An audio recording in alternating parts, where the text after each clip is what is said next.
Makakata tayo mga ka-farmers ng uling na bao para ito yung gagamitin natin sa pagluluto para makatipid. Walang LPG mga ka-farmers, kaya uuling tayo ng bao. Ito, makakata tayo ng uling na bao.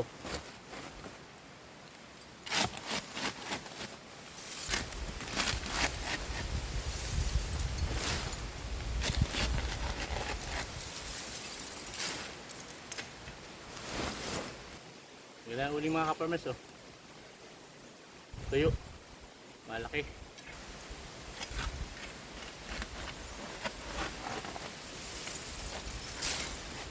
Mamaya tatanggalan pa ito ng lupa.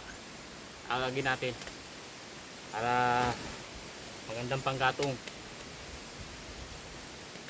malinis.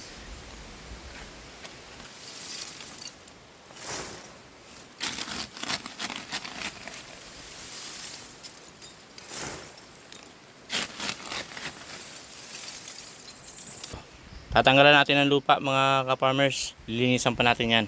Agagin ko yan dito para malinis.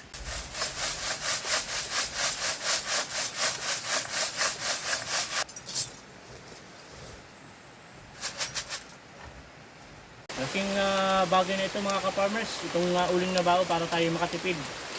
Sa mahal ng bilihin ngayon, mahal ng LPG. Kailangan talaga ng ibang alternatibo para tayo makatipid sa pagluluto. Kung ikaw ay isang empleyado or maliit ang kita mo sa pang-araw-araw, kailangan mo talagang magtipid. Kaya nga ito, naguli ako ng bao.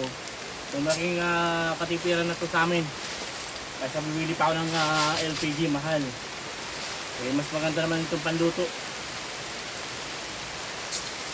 Matagal itong maubos, uling na bao. Kaya ikaw na nanonood sa akin, gawin mo lahat kung ano yung mga pamaraan na kung paano ka makakatipid.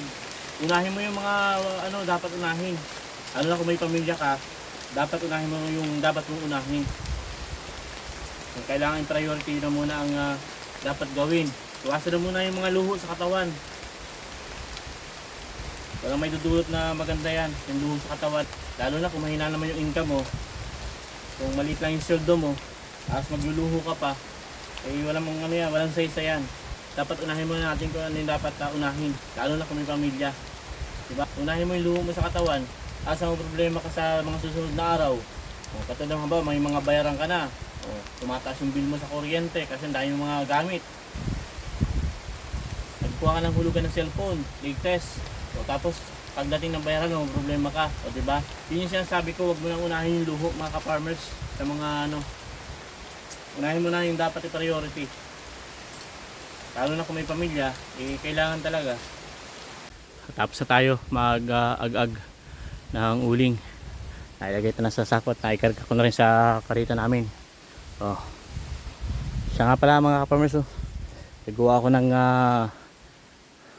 bagong tadtaran. Yan, pang matagalang tadtaran na yan. Puno ng langka.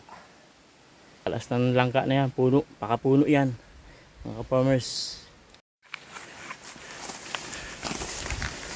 Ito na mga ka-farmers, ilalabas natin yung uling saka yung tadtaran. Yan, pinahila ko na yung karita namin, aking kalabaw.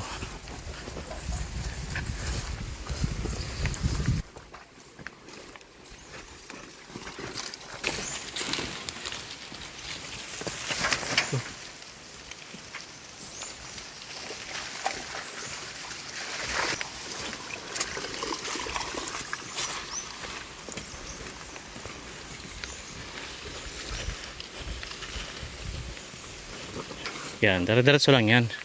Ang kalabaw natin yan, sanay-sanay na yan.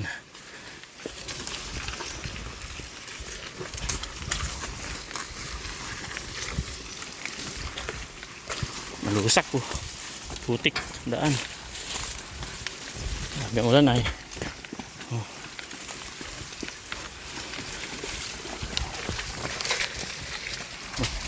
Lusak po.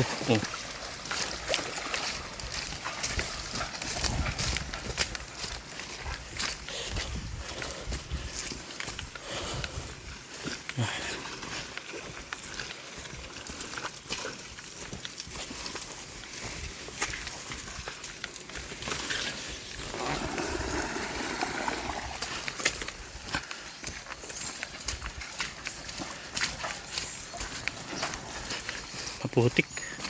Malusak oh.